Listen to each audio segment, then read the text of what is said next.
So here we want to look at particularly the French Huguenot side of our heritage, of our Christian heritage. The Huguenots have left us a tremendous legacy of heroic faith, Christian endurance, and sacrifice. Their contribution to our culture, our spiritual life, and our prosperity has been out of all proportion to their small numbers. There are many Huguenot surnames amongst us to this day. Blichnot, de Klerk, de Villiers, de Prix, de Toy, Farie, Hugo, Joubert, Roux, Malin, Nel, Pinot, Retif, Rousseau, Taron, Billon, Versace, and many others. The first Huguenots to arrive at the Cape, well, the very first Huguenot to arrive at the Cape was the 6th of April, 1652. Maria de la Calais, the wife of the first governor of the Cape, Jan van Riebeck. Maria's grandfather had been a French Huguenot pastor that fled to Holland to escape persecution. The Huguenots were Protestants, members of the Reformed Church of France. Their forerunners were the Waldensians, a dynamic Bible study movement which arose in the 12th century, led by Peter Walder, a merchant, a very wealthy merchant of Lyon. The Waldensians desired to study the scriptures and to be faithful to biblical principles in all areas of life. These poor men of Lyons, as they were called, went out in twos and they boldly proclaimed the word of God throughout southern France, northern Italy, and Switzerland. After the Bible was placed on the Index of Forbidden Books by the Council of Valencia in 1229, the Roman papacy began to viciously persecute the Waldensians and many thousands were murdered. So the Catholic Church banned the Bible in 1229 for non-clergy. Laity could not read the Bible. Do you know when that ban was lifted? When were Roman Catholic laity allowed to read the Bible again for themselves? Not long ago. Probably 90-something. My lifetime. 1962, Second Vatican Council. The survivors of the Huguenots of the Waldensians fled to the southern Alps of western Piedmont, and they flourished there. Despite being declared heretics and fearfully persecuted by the Inquisition and the armies of the Pope, the Waldensians grew in number and depth and in dedication of the Lord. Now, when the writings of Dr. Martin Luther came to France, Professor Jacques Lefebvre at Sorbonne University in Paris expounded the epistles of St. Paul and taught the Reformation doctrines of justification by the grace of God alone, received by faith alone. William Farel was one of the students who came to faith in Christ in Sorbonne University. Farel became one of the most prominent leaders in the French Reformation movement, winning whole cities to Christ. William Farel's powerful street preaching was described as full of fire and fury. The Pope is Antichrist, the Mass idolatry. His sermons were like cannon blasts. His oratory gripped whole cities. Farel was called the scourge of the priests. Several priests attempted to assassinate Farel. After one attempt at his life failed, Farel whirled around and declared to the priest who had fired the bullet, "I'm not afraid of your shots." With great evangelistic zeal and skill in debating, Farel succeeded in winning most of the French-speaking Switzerland to the Protestant faith. And amongst these cities were Neuchâtel and Geneva. In 1535, William Farel arrived in Geneva declaring, "I have been baptized in the name of the Father, Son, and Holy Ghost. I go about preaching Christ, how he died for our sins and rose again for our justification. Whoever believes in him will be saved. Unbelievers will be lost. I am bound to preach to all who will hear. I'm ready to dispute with you, argue, debate." And that was his style. He would go into a city, preach the gospel until the armies of the bishop came to shut him down. Then he'd challenge the bishop to a debate. The people thought this was a great idea, and he'd always win the debates. And you can even go and see in Neuchâtel the fountain where the bishop tried to drown Farel, and Farel whirled round and punched the bishop's lights out, and with blood streaming from his knuckles, he went into the pulpit and started to preach to people while his friends Pierre Ferret and Formant kept the doors shut against the bishop's people, and at the end would call the people to decide, are you going to choose for Reformation biblical truth, or are you going to stay with papal corruption and superstition? And people would choose for Reformation, and he won cities to Christ. And this is a picture depicting the 21st of May 1536, when the General Assembly of Citizens in Geneva voted in favor of the Reformation and made the Protestant faith the official religion of the city. Not that they fully understood all the implications, but they were more rebelling against the papacy and the corrupt bishop, then understanding the Reformation. But Farel is a good evangelist, but a man's got to know his limitations. And it was at this decisive point that 27-year-old French reformer John Calvin was forced by local war to detour through Geneva. He only meant to spend a single night in Geneva. However, Farel heard of this famous scholar, the author of the Institutes, and he rushed over to recruit him. But Calvin was not interested. And the more Farel explained his plans and described the situation in Geneva, the less John Calvin felt inclined to stay. He realized that to accept Farel's challenge would involve him in controversies and conflict. But his timid, shy nature shrank from such unscholarly activities. Calvin's mind was set on a lifetime of study. He wanted to be a professional student. But Farel insisted he must stay and help to disciple Geneva. Farel knew his limitations. He was able to debate and persuade and evangelize, but he needed a scholar to disciple this distracted city. Farel rose up in his chair and he thundered, "May God curse your studies, if now in a time of need you refuse to lend aid to Christ's church." And John Calvin was visibly shaken, and he recalled later he was struck with terror. In Farel's voice, he had heard the call of God. Now, this is the Reformation Monument in Geneva. You can see John Calvin's the most prominent, stepping forward, a bit taller than the others, with both hands on the Bible. Next to him is Beza, the great Theodore Beza of the Academy, and he's got the Bible in his right hand. Similarly, you can see that John Knox of Scotland, he's got the Bible in his right hand. Farel's the only one who's got the Bible in his left hand, and notice he's got his finger in a place, holding a place like he's ready to bed, and his right hand's in a fist. Everything has significance in this monument. Farel was a fighter. He was a bold debater. He is aggressive, kick the door down, bash the bishop if need be, take his pulpit by force, win the city to Christ by all means. He was aggressive. There and then, Calvin yielded and consented to serve in Geneva. Geneva then became the hub of the French Reformation. What Wittenberg had been in the first generation of reformers, Geneva became to the second generation of reformers. Its printers became the busiest in Europe. What Wittenberg printers had experienced under Luther, now the Geneva printers experienced under Calvin. In fact, the greatest printing industry in the world at that time, and the greatest amount of freedom of speech, freedom of the press, was experienced in Geneva under Calvin. A stream of Reformation books poured out, and thousands of pastors, evangelists, and missionaries were trained in Geneva's academy under Calvin and sent throughout Europe. In fact, here you can see in Calvin's Auditoire, where we held our Calvin 500 celebrations back in 2009, on the 500th anniversary of the birth of John Calvin. This is where he had his students who came from all over the world, including many from Scotland and England. And, of course, they took the Reformation back there too. Here, you can see a contemporary picture, the oldest contemporary picture of a Calvinist church. And amongst other things, you can see that people are sitting all around, the dogs in the church quite happily. And this is the first time pews were ever seen in the church. If you've seen the Luther film, the recent one, totally anachronistically has everyone sitting in pews. And a men and women sitting together, no less. But there were no pews before the Calvinists. The Lutherans didn't even have pews yet.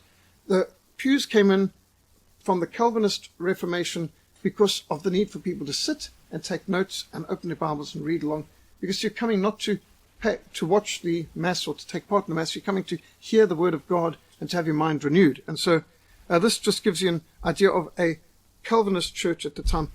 Under John Calvin, over 2,000 Reformed churches were established in France alone. And his missionaries went all over.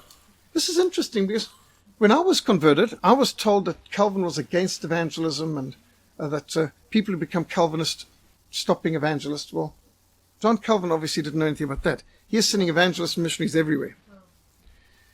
As King Francis died in 1547, France fell under the control of his wicked witch of a wife, Jezebel type Catherine de Medici.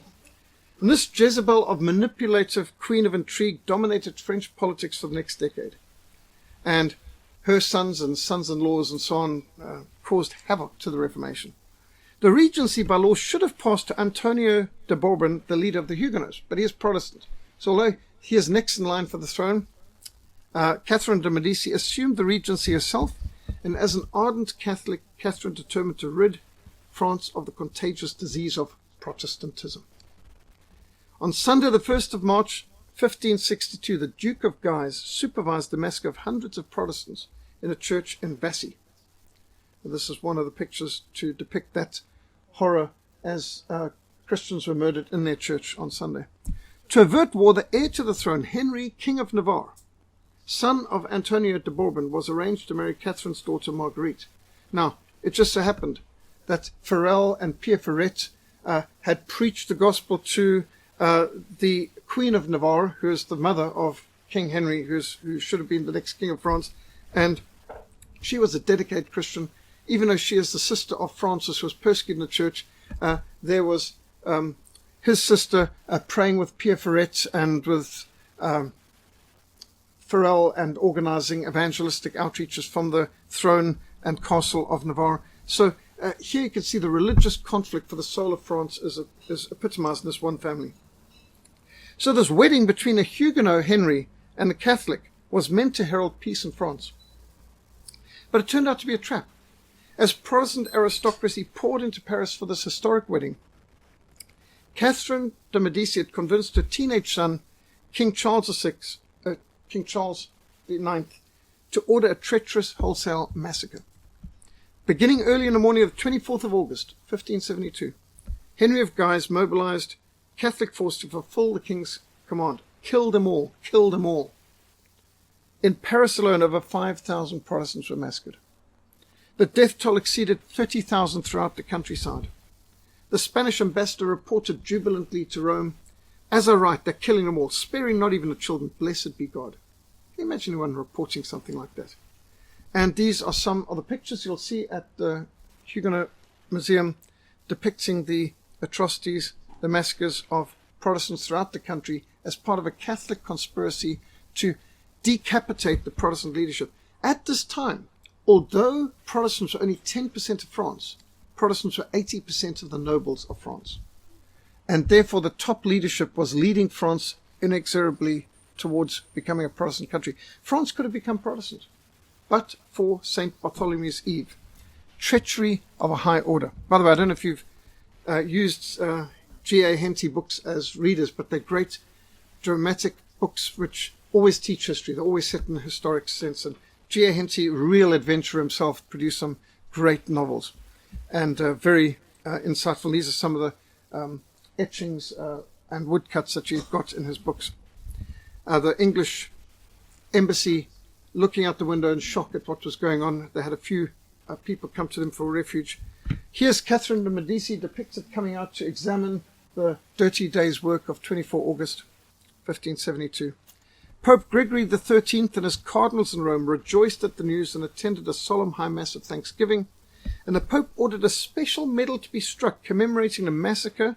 And here you can see an angel of death holding a cross and a sword, with a sword in hand, with a whole lot of dead Protestants there, and the Pope saying the Pope approves the killing of Coligny. Gaspar de Coligny, the head of the Huguenots, Admiral de Coligny. And he commissioned frescoes to decorate the Vatican, celebrating these massacres. Sort of like the dictator of Haiti having a necklace murder oil painting behind his presidential desk.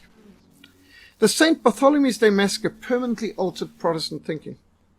Calvinists now turned from previously accepting the divine right of kings to advocating separation of powers, limited government, and the rule of law.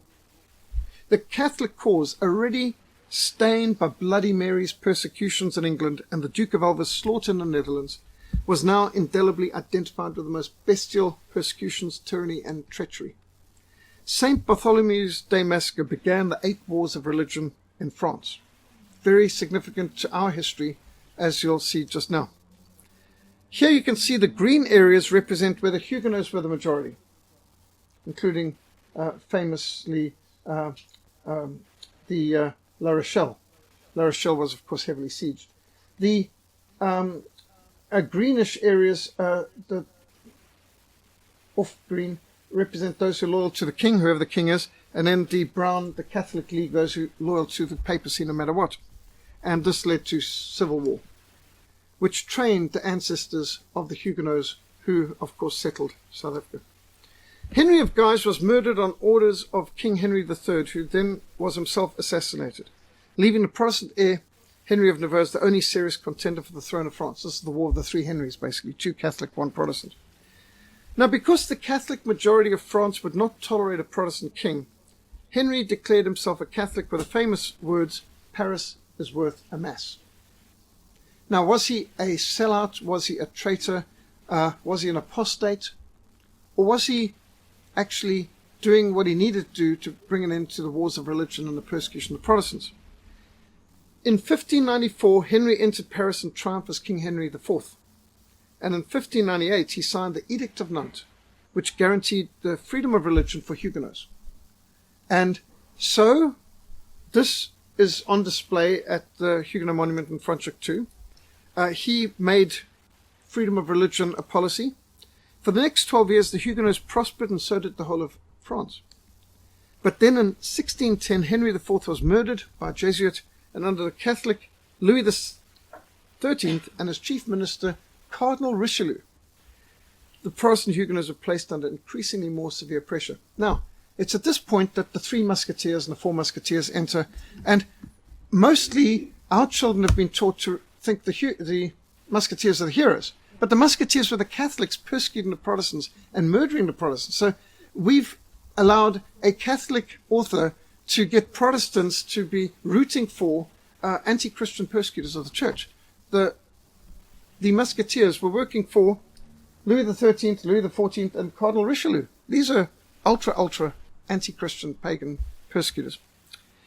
During this time, the Huguenots became known as the Church of the Wilderness, as services need to be conducted in secrecy, frequently in the forest. Notice this fold-up pulpit that could be carried on the arm and set up in the forest. You can see these pictures and more at Franschhoek in the Huguenot Monument and Museum. The Huguenots became famous throughout the whole Protestant world for their heroic suffering, unshakable faith, and steadfast courage. Then in 1685, Louis XIV, the Sun King, revoked the Edict of Nantes with the Edict of Fontainebleau.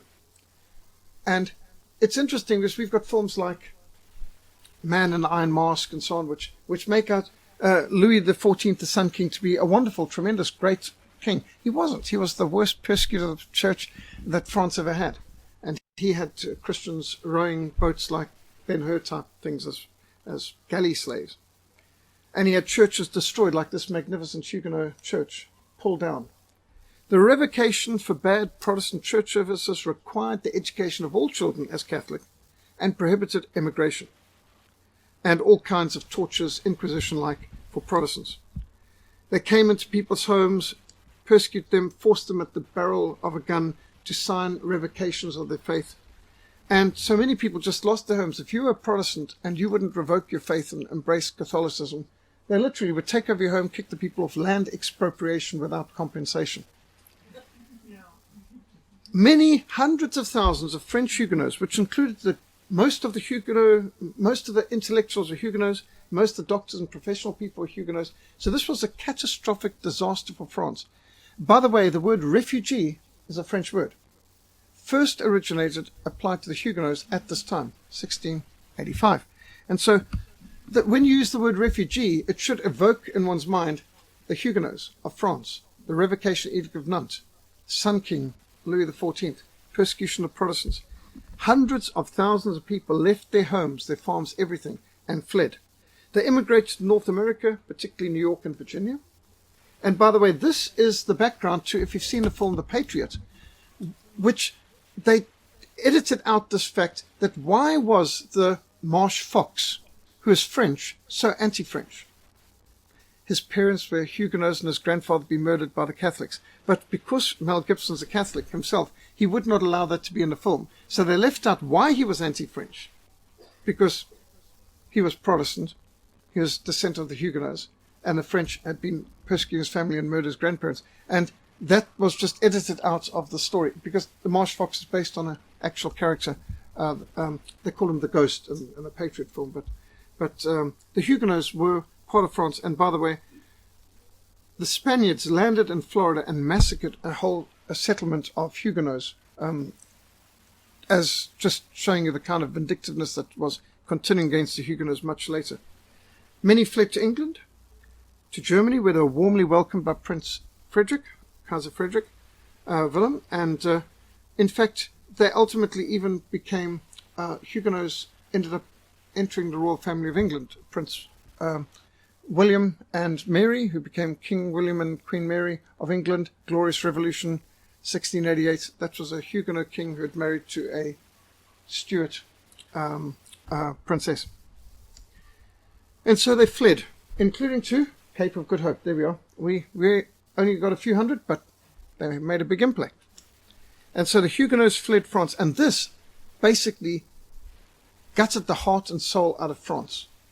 And it made France receptive to the French Revolution later. And so the grandchildren of those who had persecuted the Protestants were marched off to the guillotines under the French Revolution. Everything has consequences. And so you can see the Huguenot colony, the first of the Huguenots started to arrive here 1688. Here from a picture we've got in a hallway from the Reformation Museum, a hallway, you can see this, which I picked up in Geneva. The pink or red areas represents where the Lutherans were majority. The green, where the Calvinists or the Reformed side were. And the yellow has kind of faded in this picture here, but England also had the Anglican. But the Puritans who came to England were trained in Zurich and Geneva. The Puritans were Swiss-trained Reformed people who made an impact on England. And that's why the Geneva Bible was the greatest Bible in England at the time of the Reformation. And that, of course, was done in Calvin's auditoire, under partly John Knox's oversight. This is an interesting map, because the green shows where the Protestants were the majority, the brown shows where the Catholics were the majority, and the yellow shows areas that did become Protestant but were later lost to the Counter-Reformation. And most of Czechoslovakia, Hungary, even parts of Austria and Belgium were Protestant and were lost due to Catholic massacres. In Belgium, they slaughtered so much of the population, more than half of the population of Belgium fled. The only other time in history, other than Zimbabwe, that I know of where more than half of the total population has fled. That happened in Belgium, which used to be part of the Netherlands. When you go to Netherlands today, you'll find there's a bit of a similarity between Afrikaans and Netherlands. But if you go to Belgium, amongst the Flemish, you find the Afrikaans and Flemish is very close. In fact, I could understand them very well, and I was surprised. Now, what we've got to remember is, in 1652, when the Dutch started to settle the Cape, Belgium was part of the Netherlands. Belgium only became a separate country in 1830. So there was a time when what today is Belgium was Netherlands and was mostly Calvinist. And I think that must be one of the reasons why so much of our Afrikaans language is compatible with Flemish, because they would have been more from the Vlaams people, as they would say. In fact, is Afrikaans not similar to Vlaams? Yeah. You're speaking Vlaams, Vlaams Afrikaans, Afrika Vlaams, Afrika Vlaams Afrikaans? Possible. So, hundreds of those who moved to Holland sailed for the Cape of Good Hope, where they settled in and around what was then a wilderness called Olifantshoek. This was later renamed Franschhoek. Now, when we say settled, let me make it clear, they were given nothing. The Dutch East India Company was actually very stingy. They sold them this worthless, barren area of thorn bushes. And they had to pay for generations. And it was absolutely unsettled, worthless land, where it was called Olifantshoek because elephants lived there, and rhinos and hippos and crocodiles and everything else. It was not a habitable place. And they had to pay for the very spades and picks and shovels they were given. And they were charged top dollar because the Dutch East India Company had complete monopoly. So when people speak about, we want to take back the land that was stolen for us, well, first of all, nobody was living in Olifantshoek and never had, just as one example. And this land, how can you take land without compensation? This land is no longer the barren, worthless wilderness of thorn bushes. This has been turned into by a lot of hard work. These vineyards didn't come about by accident. There's been a lot of investment in it. Land isn't just land. There's buildings, there's wells, there's all sorts of things. And you can see the Cape Dutch influence and how they made the wilderness blossom. Absolutely extraordinary. This does not look like it did when they arrived there over 300 years ago, mind you. Now, Gaspar de Coligny was the first victim of the St. Bartholomew's Day Massacre. He's the admiral, the highest ranking leader of the Huguenots, the leader of the Huguenots in France, and he died in the St. Bartholomew's Day Massacre, 1572. But his daughter, Louise de Coligny, married Prince William of Orange, the father of Dutch liberties. William the Silent, he's often called, the man who led the resistance against the Spanish Catholics. And Prince William of Orange, William the Silent, was actually brought up in the court of the very Charles V, who Luther defied. My conscience captured the word of God. And he was brought up Catholic, but he converted to Christ and became a dedicated Protestant. The marriage between Huguenot aristocracy and Dutch royalty resulted in William III of Orange, later becoming King of England and hero of the Protestant forces in Northern Ireland, like the Battle of the Boyne. They still celebrate in Protestant Ireland every year. So this is the Glorious Revolution of 1688 and the English Declaration of Rights of 1689. To this day, orange is the colour of the Protestants in Northern Ireland, and it was chosen as the name of one of the largest rivers in South Africa, the Orange River. Doesn't look orange, but it's named after the Prince of Orange. And Orange Free State was named after the Prince of Orange. And that's why I don't call it the Free State, I call it the Orange Free State, which is what it was called from the beginning. The orange in the old South African flag, the Ranja Blanje Blauw, also reflected this appreciation of the great role played by the Huguenots in the fight for faith and freedom in Holland, Britain, and in South Africa. And orange is still the colour of the Protestants in Northern Ireland. And it's a precious colour to us too.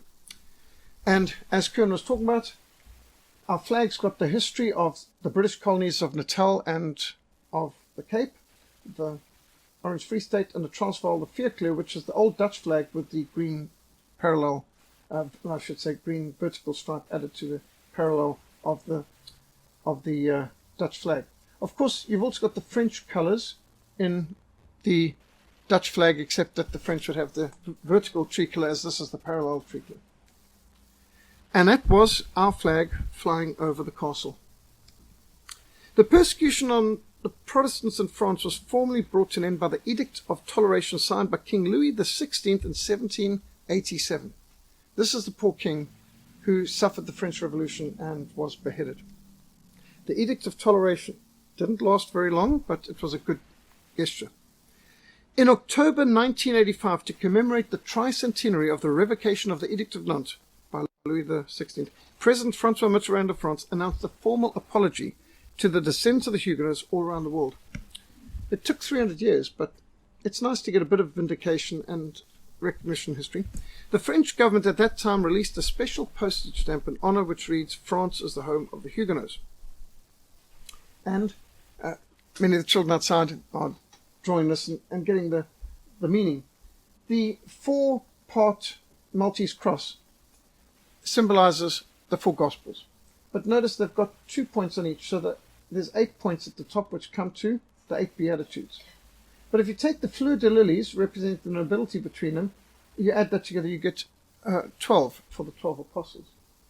The dove under that is the church under the cross of Christ. Now you notice that the fleur de lilies between the 4 parts of the cross form a heart.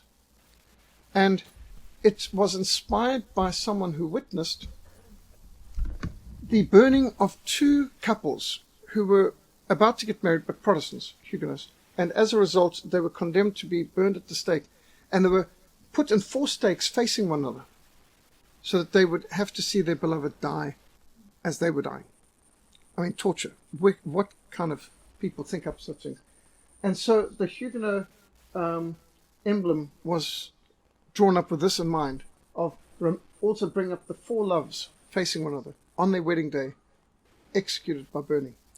And interesting, that is the symbol of the Huguenots. Such a story. If you've never had the opportunity to visit the Huguenot Monument and Museum in Franschhoek, you'll find a fascinating and inspiring experience.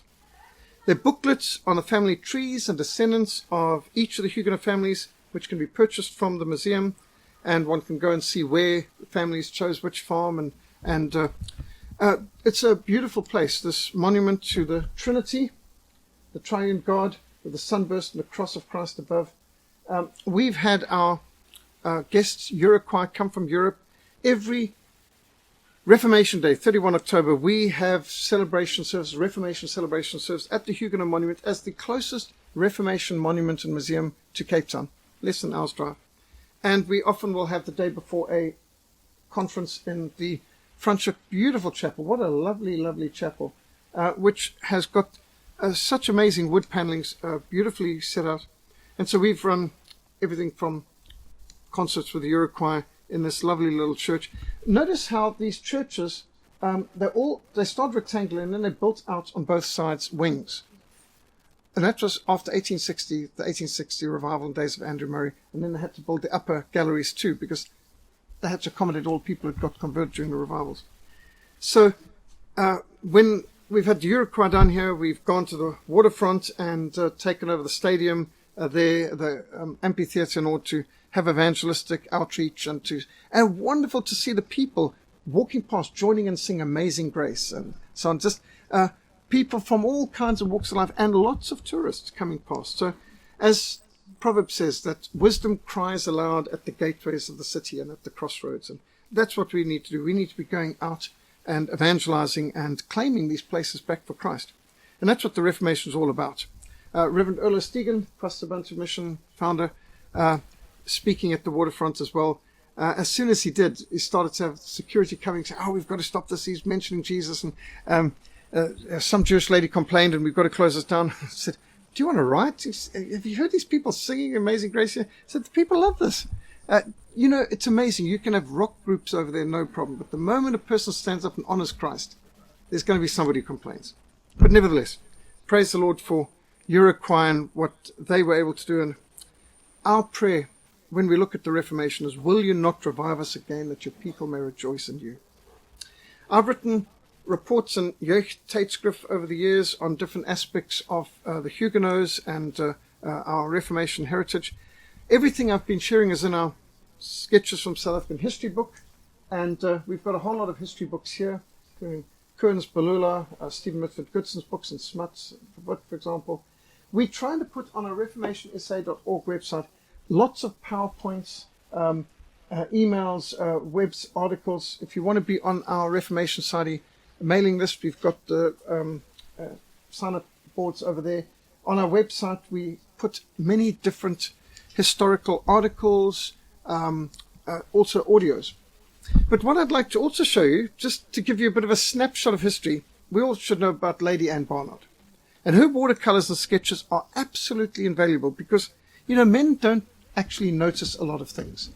And without Lady Anne Barnard's books and sketches, we wouldn't even know what color the walls were of the castle originally or anything like that. But she was her husband was a colonial secretary when England first occupied the Cape. So she came here in 1796, and she traveled all over these areas, and her descriptions are the best descriptions we have of what the Cape was like 200 years ago. And amongst the things that she tells us is that the English built a road from Cape Town to Stellenbosch, which was gone in 1 year. Sea sand wiped it out. And that's why the English started to plant thousands and tens of thousands of trees. And they forested the Cape to enable their roads to work so that they weren't washed away by sea sand across the Cape Flats. Now you've got people today who are saying, these trees aren't indigenous and so on. Well, no, but neither are we. So if they want to get rid of all these trees, which they're doing, we could go back to a situation where the Cape couldn't accommodate more than about 10,000 people or so. If you want a few million people to live in the Cape, you need to have trees. Originally, the Cape didn't have much trees. Now look here, for example, you can see there's the settlers have planted some trees. Those are obviously plantations, but generally not much trees. And here in Lady Anne's Chronicle of the Cape, you get a bit of a feel.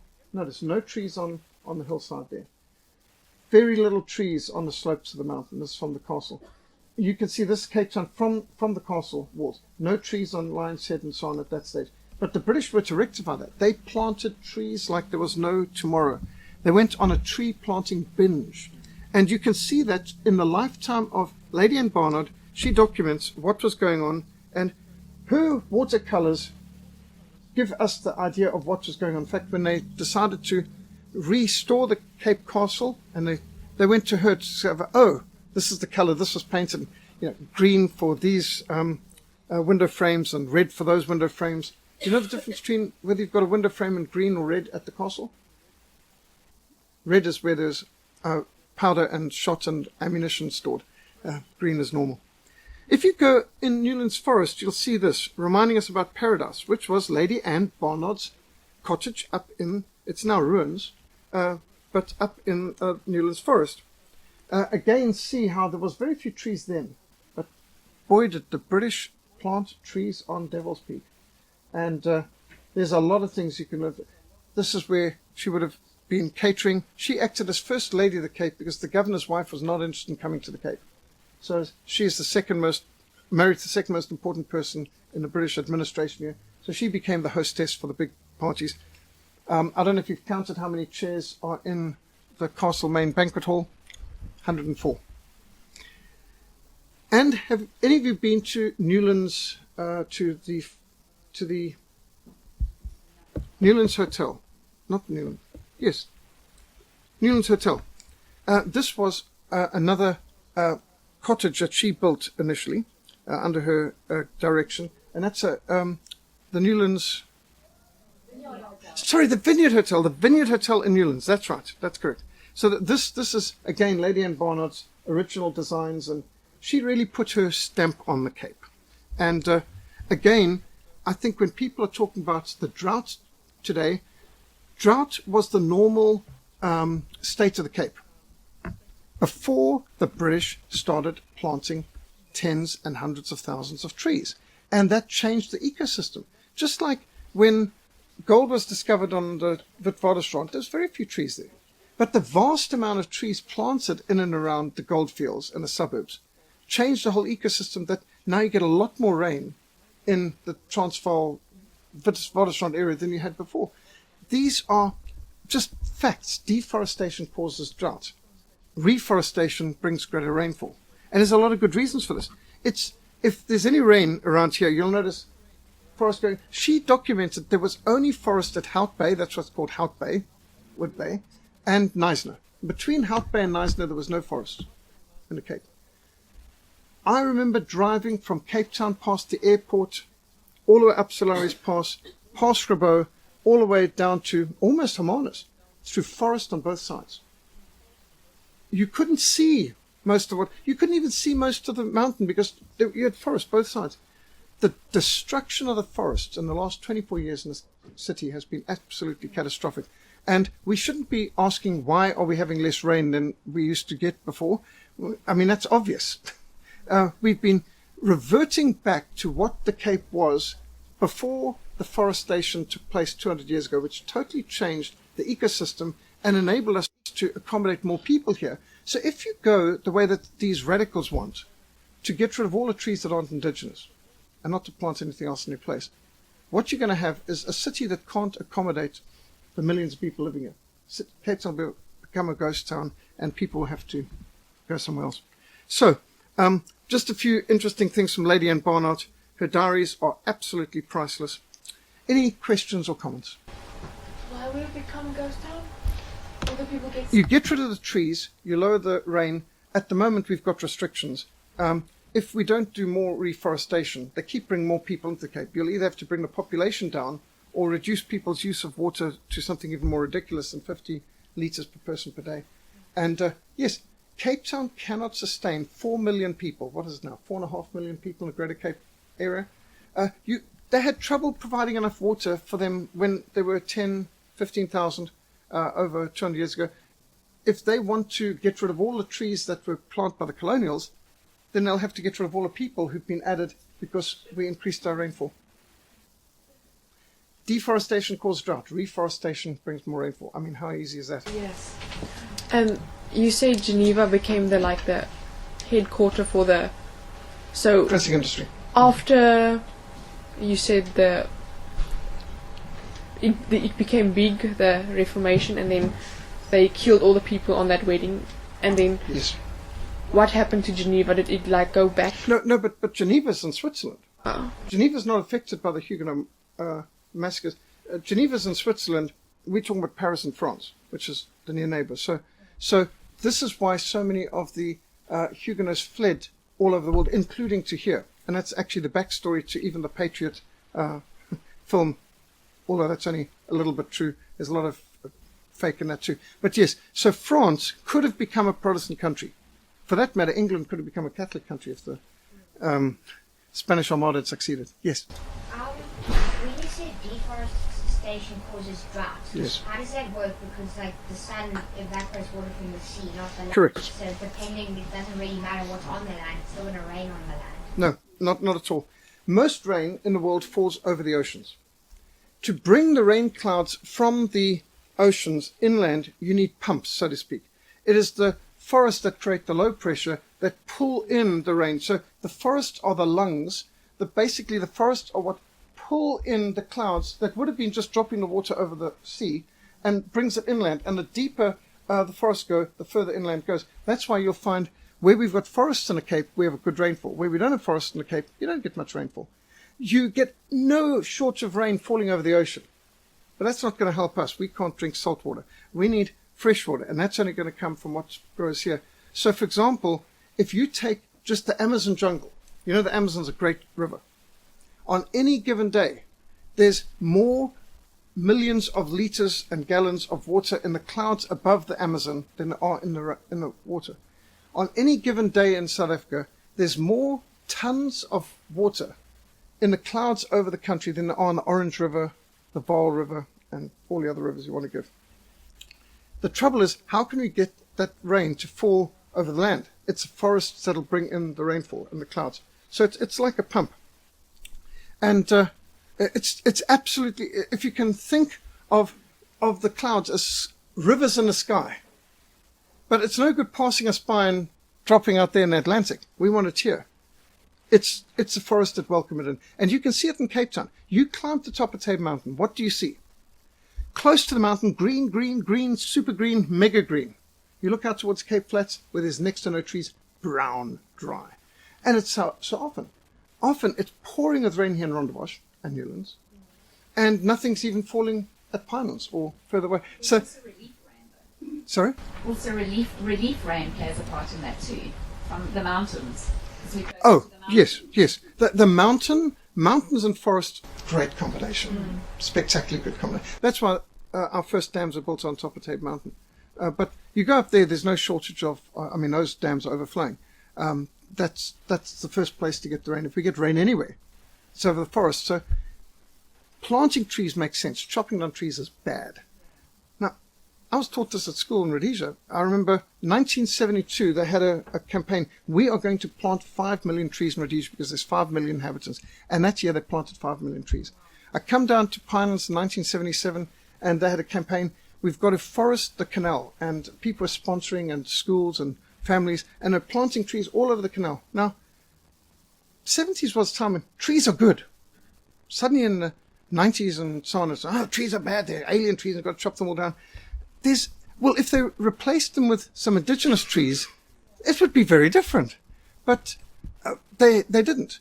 So we've lost Celia Forest, we've lost Constantia Neck Forest, we've lost so many forests, and I'm not surprised we're in trouble. But they keep chopping down more trees. All of us should be major tree-hugging, planting trees type people. Yes. Basically, what you need to do is just fill your garden with the biggest trees you can find, and then you can take them. Well, it would help, and of course there's power. Okay, so, for example, they will tell you a tree takes away, a tree sucks up water. In fact, a big tree can suck up 1,000 liters in a day. But they can attract that much. They release water vapor, and that water vapor comes back as rain. So, yes, they use a lot of rain, but it's recycled. It's brought back. So the idea that we've got to chop down trees because the trees use water. Yes, but they provide it too. Is there a place where you can like find a deep meaning of the cross of the hearts and the? Oh, you're talking about in the Huguenot? Yes, Huguenot Monument, Huguenot Museum, the Huguenot books. We've got. I presume it would be on the website. I know that Emma outside, who's had children working on the Huguenot crosses in particular, she's got all that there too. We've got more details. At the Huguenot Monument, they've actually got on the wall paintings with the full explanation in the reception area in front of it. Yes? Is the Maltese cross not like it originates from the Freemasons and that there's some sort of connection? Why?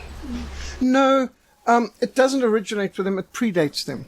The reason why we're confused with it is because the Knights of Malta used the Maltese cross, and the Freemasons later acquired control over parts of them, and so there's a Knights of Malta connection. But the Maltese cross been around hundreds of years before the Freemasons even were thought of.